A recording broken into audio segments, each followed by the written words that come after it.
Human beings no longer kill each other. We are the enemy they've been waiting for. Hello everyone and welcome back to my channel where I cover vampires, werewolves, and other supernatural creatures. In this video we're going to be looking at the fourth installment from the Underworld series, Awakening from 2012. I've never fully covered this movie in specific, and I think it deserves it. This movie takes place after Evolution, the second movie. Vampires and werewolves are now being hunted by humanity after being exposed. I always thought it was strange that this movie is the highest grossing of all the Underworld films, despite it not being the best of the films in my opinion. It's definitely not the worst either though. Without further ado, let's look at Underworld Awakening, the vampires going into hiding, the strongest immortal in the series, and the new species of enhanced Lycans. I'm also going to be telling the story of this movie in chronological order so it's easier to understand. Before we get into Awakening, you should always protect yourself online, and today's sponsor Aura can help with that. I'm sure most of you are familiar with Aura by now. It's extremely helpful and I use it all the time. Aura helps protect you online, cut down on spam by removing your information from data brokers, and will even alert you if any of your sensitive information is found online, which is a common occurrence with data breaches these days. Bank of America recently announced a data breach and didn't tell anyone for months. On average, it takes a company 277 days to report a breach. Your personal data could have been exposed months ago and you're just hearing about it now. This isn't even the first breach Bank of America has announced this year. Last year, Citigroup and JP Morgan Chase both announced breaches. Your bank could be breached right now and it could take you months to find out. That's where today's sponsor Aura can help. Aura alerts me if they find my phone number, email, or social security on the dark web. They will tell you right away if someone tries to use this information to access your credit or bank accounts. Aura provides up to $5 million in identity theft insurance should the worst case scenario happen. They also provide a bunch of other features to keep you safe online, all in one app. Aura has been a long-time sponsor of the channel, and I honestly believe the services they provide are extremely useful. Protect yourself now with Aura and go to my link aura.com/KoganLawlence for 2 weeks free. That will be enough time for Aura to find out if any of your personal data has been exposed. That's aura.com/KoganLawlence or click the link in the description below. Thanks to Aura for sponsoring another video. The movie begins with Selene recapping the events of the first and second Underworld movies, obviously skipping over Rise of the Lycans because that's a prequel. She found out her entire life was a lie and that Victor killed her family instead of the Lycans, then fell in love with Michael Corvinus, a descendant of Alexander Corvinus, the original immortal. Because of this, Michael became the first ever hybrid, part Lycan, part vampire, but stronger than both. After killing Victor for trying to kill Michael and betraying her, they were being hunted by the last remaining elder in the first vampire, Marcus. This was because Selene was the only one who knew the location of his twin brother William, the first werewolf, who was locked away by Victor. Selene and Michael succeeded in killing William by ripping his head in half and Marcus by shredding him with a helicopter blade. With the vampire elders dead, Selene and Michael were finally free, no longer hunted. Although the rest of the vampires probably weren't too happy that Selene killed 2 of the 3 elders. Amelia was of course killed by Lucian. So Selene and Michael were free. But it didn't last long. What really turns this movie upside down compared to the previous films is that vampires and Lycans have been fully exposed by humans. They are fully aware that supernaturals exist and have enacted martial law to hunt them. The humans also discovered the silver nitrate and UV bullets, so killing the immortals is no problem. Like in most vampire series, the reason that humans are so dangerous is because they outnumber supernaturals by a lot. Special forces pull vampires from their homes and let them burn in the streets. They spray Lycans with silver nitrate, forcing them to burn and then shooting them. In previous films, humans have played such a small role in the story they might as well be NPCs, or not exist at all. Where in Awakening, they are one of the main threats, which I find interesting. The entire city is in chaos, and Selene and Michael have realized if they're going to survive, they need to leave tonight. We see Michael on a pier talking to a boat captain and he says they will leave soon. They must have paid this guy to get them to safety. That's when we see a bunch of military guys also at the pier following Michael. We have the hybrid in sight. They scan his face and it comes back as hybrid, and they refer to him as the hybrid. So somehow they already know what he is, which is weird. Up until this point, humans didn't even know that vampires and werewolves existed. So how would they know that a hybrid exists when most vampires and werewolves don't even know that's a thing? Selene has this awesome opening scene where she kills a bunch of humans hunting her and then makes it to the pier to meet up with Michael. Not long after arriving, they are ambushed by the soldiers and Michael gets shot. The two fall into the nearby water and are hit by a grenade, knocking them unconscious. Selene and Michael are then taken to a research company named Antigen and cryogenically frozen for research. Selene and Michael would remain frozen for the next 12 years. Antigen would conduct research on them under the guise of finding a cure, but in reality, they were doing something else. Well, at least Dr. Jacob Lane was. It's not clear exactly when, but at some point, Jacob and his son Quint Lane became infected with lycanthropy. Most likely it was before the cleansing, because I couldn't see Jacob willingly injecting himself after. We also learned that Jacob's wife did not approve of their transformation and did not want to become a Lycan herself. All we know about her is that she's now dead. Most likely Jacob had to kill her to prevent him and his son from being exposed. Quint still misses his mother, while Jacob says that she abandoned them. Your mother chose to remain human. She abandoned us. Something else that leads me to believe that Jacob was already a Lycan before the cleansing is that the soldiers tracking Michael already knew he was a hybrid, meaning Jacob was already pursuing this research. So we know Jacob and Quint Lane were actually Lycans all along. It looks like there are many other members of Antigen that are Lycans as well, possibly almost all of them. Working at Antigen worked out great for Jacob, because Antigen was in charge of running the tests on people to see if they were vampire or Lycan. This meant they could easily fake the tests for Jacob and many of his friends so they wouldn't get caught. Now the question of why Jacob was interested in Michael. Well, he wants to use hybrid DNA to remove the Lycan's weakness to silver to make them more undetectable. So he's kinda like Eli Damaskinos from Blade 2. He wants to create a new breed of Lycan that's stronger with no weaknesses. Jacob gets lucky when he captures Selene, because she just so happened to be pregnant with the first ever born hybrid in history. Selene herself had no idea she was pregnant, which she states in Blood Wars. So instead of Jacob performing the tests on Michael, their primary research subject became Eve, Selene and Michael's daughter.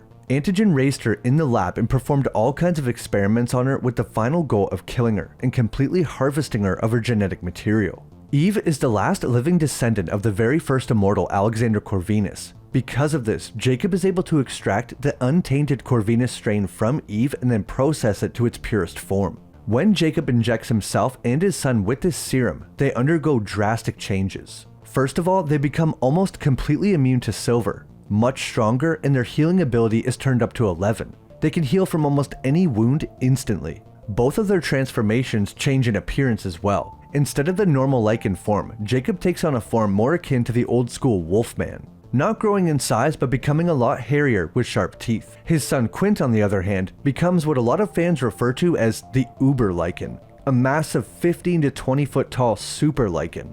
It's possible that eventually Jacob would look like Quint because Jacob says he's only just started injecting himself with the serum. My guess is injecting the pure Corvinus strain would be similar to Selene drinking blood directly from Alexander Corvinus. Because it's a pure form not tainted by bat or wolf DNA, it does not turn someone into a hybrid, rather just strengthens their existing Corvinus strain.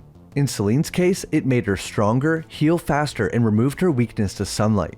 In Jacob and Quint's case, it basically does the same thing. Like we learned in the first movie, only those directly related to Alexander Corvinus can become true hybrids, meaning that Jacob and Quint could not. Will take you from the moment we adjourn today straight through to the final manufacture of the vaccine. From what we see in Awakening, it appears that Jacob plans on selling this serum or just giving it away to his fellow Lycans at Antigen. With their weakness to silver removed, it would be nearly impossible to get caught, although the instant healing might be a bit of a giveaway. Antigen even told the government they can stop looking for Lycans as they were extinct and to focus primarily on vampires. This allowed Lycans to relax and no longer worry about being caught while vampires continued to be hunted. This allowed the Lycans to regroup and rebuild their numbers. Eve was not given any blood while in the research facility, only normal food. This shows us she can live on normal food, but by not giving her blood, it kept her supernatural abilities suppressed, like strength and her healing. Also, Antigen could do whatever they wanted with Eve, because her birth was undocumented, so as far as anybody knew, she didn't exist. We learned from Eve that she was never told anything about her father, and always told she had no mother, that she died at birth, but Eve didn't believe this. She could always sense her mother, see through her eyes. Then one night, someone outside her door said since she was no longer a child, the wait was over. She'd be dead soon and her mother right next door would never even know she existed. It's never actually revealed who this person was. Maybe Quint Lane trying to taunt her? Who knows? Either way, this is what caused Eve to escape and free her mother as well. Eve escapes the building and Selene wakes up in the Antigen lab disoriented and confused. They try to knock Selene out with a gas, but she breaks out of the room. Selene quickly regains her bearings and fights her way out of the Antigen building. She just woke up from a 12-year nap and fights through what is basically a small army. They have the chance to shoot her, but for some reason they let her go. After escaping the building, Selene catches a ride on the back of a truck. The driver sees her and slams on the brakes, causing her to fly off the truck and onto the ground. The driver gets out of the truck and shoots Selene in the head, and it does nothing. With superhuman speed, she grabs the man and feeds on his blood. This causes the bullet to be forced out of Selene's head. This reminds me of when Lucian forced the silver bullets out of him in the first film, and this is probably a callback to that. After being shot in the head, Selene goes to the pier where they were captured, and it's now closed. This is when she finds out that it's been closed for 12 years. So that's how long she was frozen for. The officer telling her to leave the pier refers to the time when all the vampires and Lycans were killed as the cleansing, but we'll hear some others refer to it as the purge. Selene starts to see visions. It's like she can see through someone else's eyes, and she assumes this must be Michael communicating with her somehow. She follows the visions and it leads her to a mutilated body. Police are on scene and one of the detectives says it looks like a Lycan attack. According to another detective, there hasn't been a Lycan attack in years, so this would be very odd.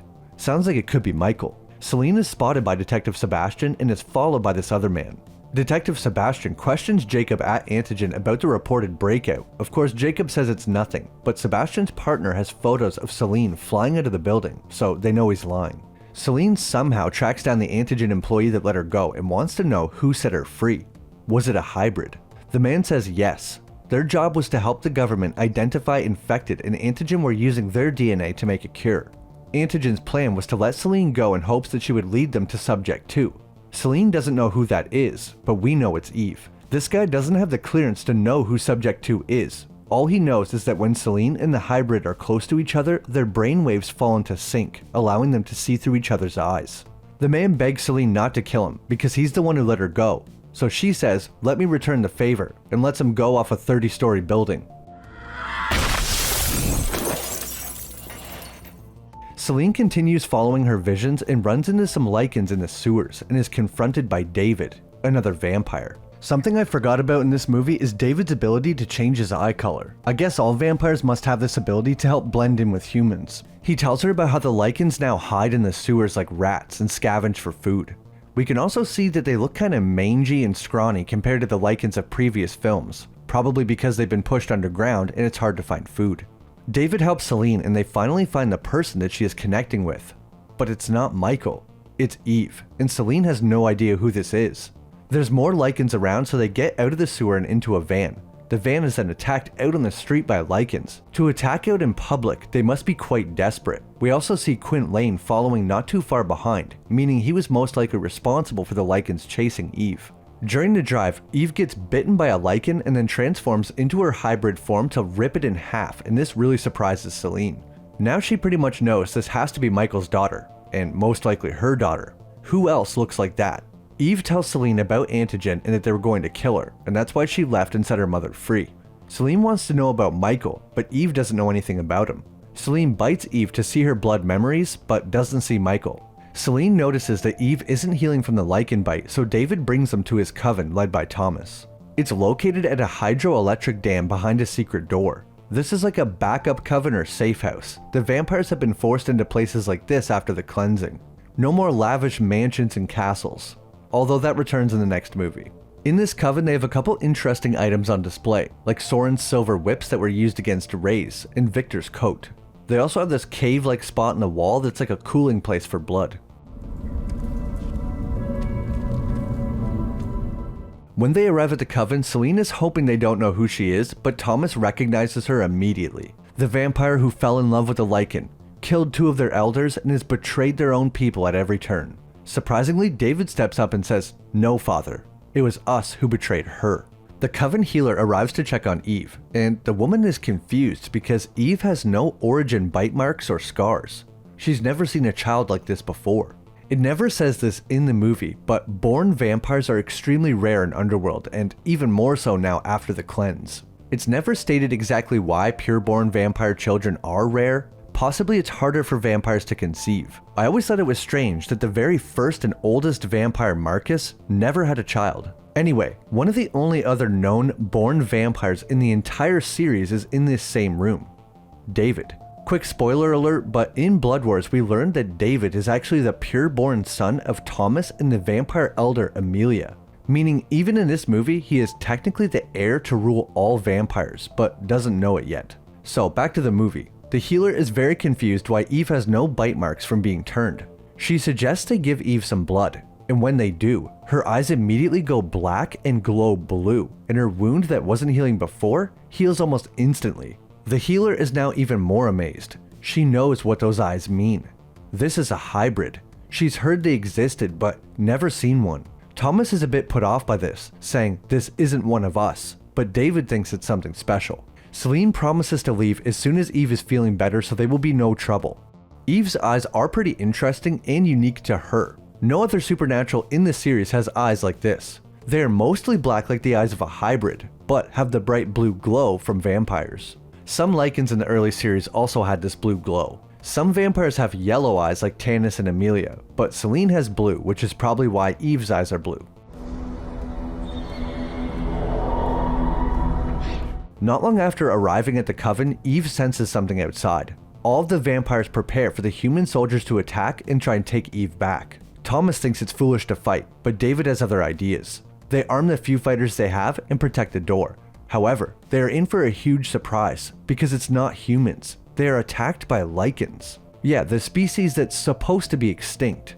David is doing his best, even using the silver whips, but the vampires are being slaughtered, and to make it worse, Quint Lane arrives.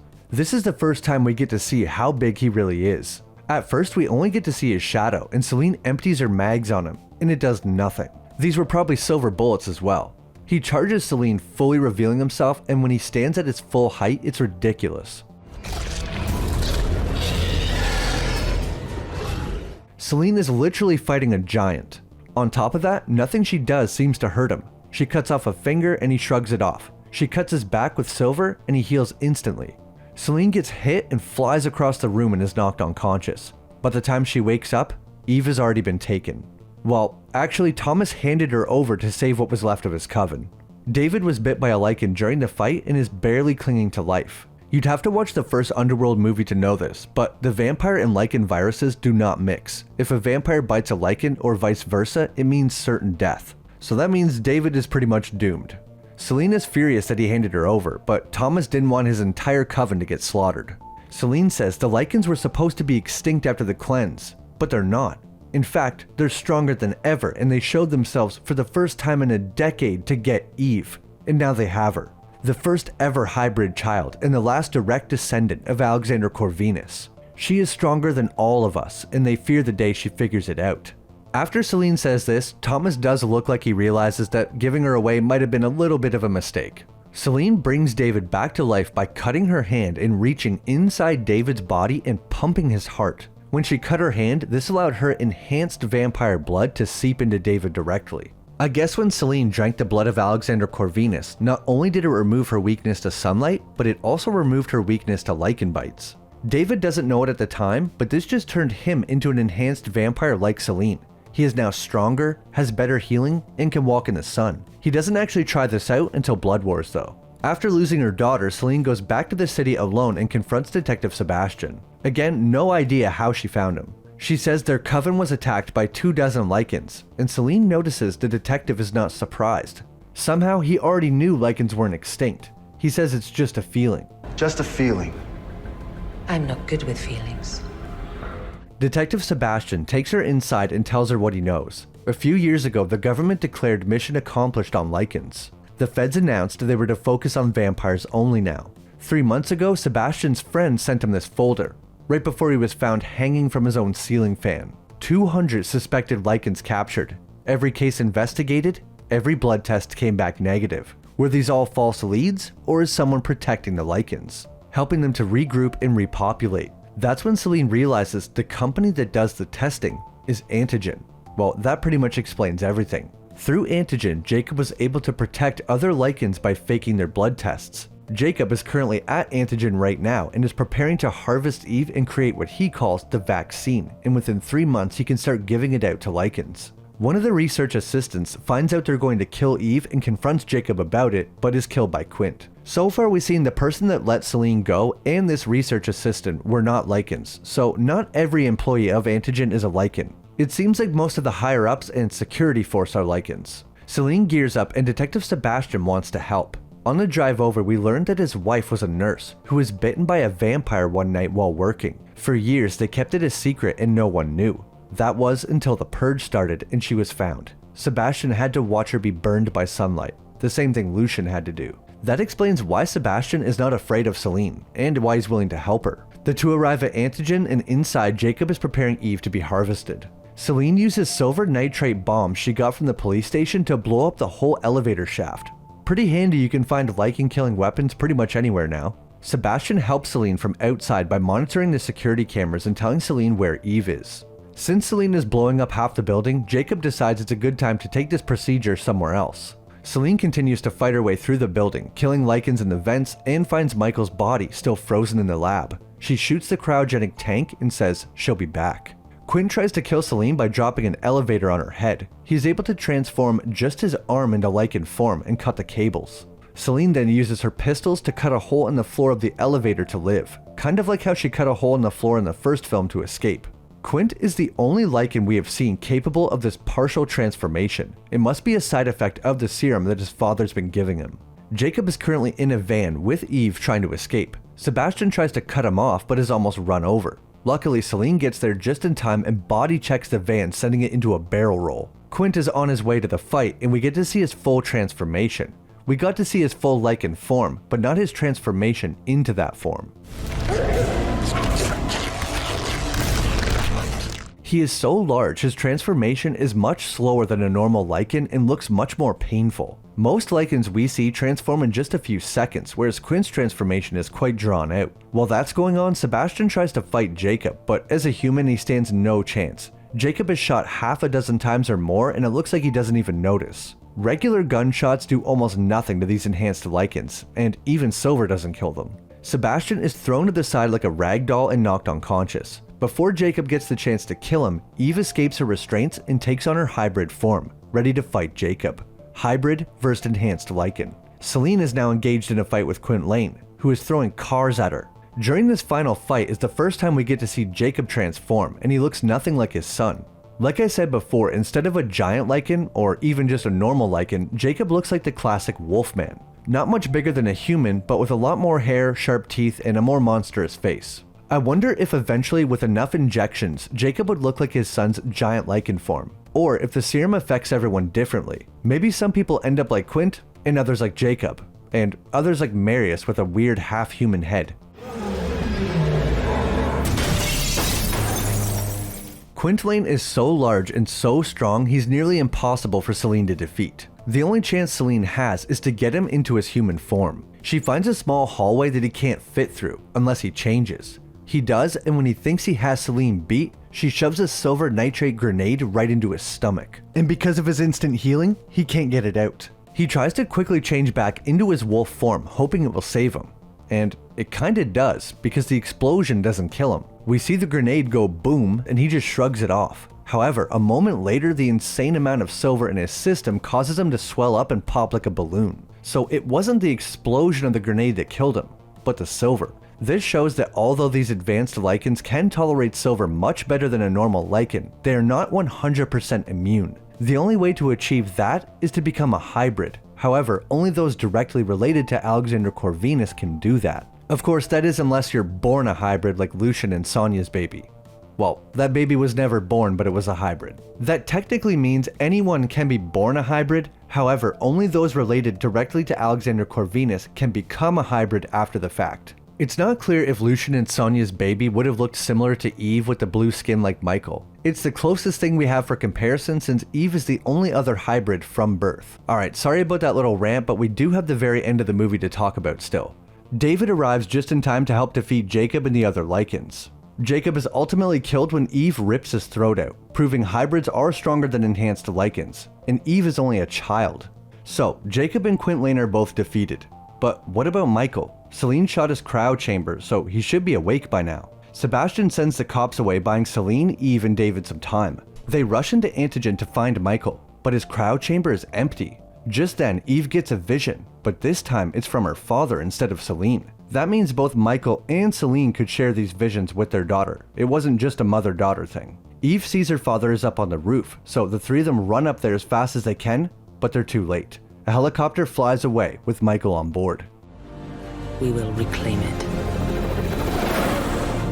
We end up learning in Blood Wars that the person who kidnapped Michael was the Lycan named Marius. Just like Jacob, Marius wants Michael's hybrid blood in order to make himself stronger. Maybe he learned of this method from Jacob, considering he knew where Antigen was and that a hybrid was in there. Spoiler alert for Blood Wars, but Michael was actually killed by Marius almost immediately. He drained him completely of blood in order to turn himself into a massive enhanced Lycan like Quint Lane. Something I find interesting is that in this movie the vampires are being hunted and had lost most of what they had from the old world. However, when we get to Blood Wars, the humans are pretty much removed from the story again and the purge and cleansing is never spoken of. Nothing about how the vampires rebuilt or how they've managed to hide from the humans.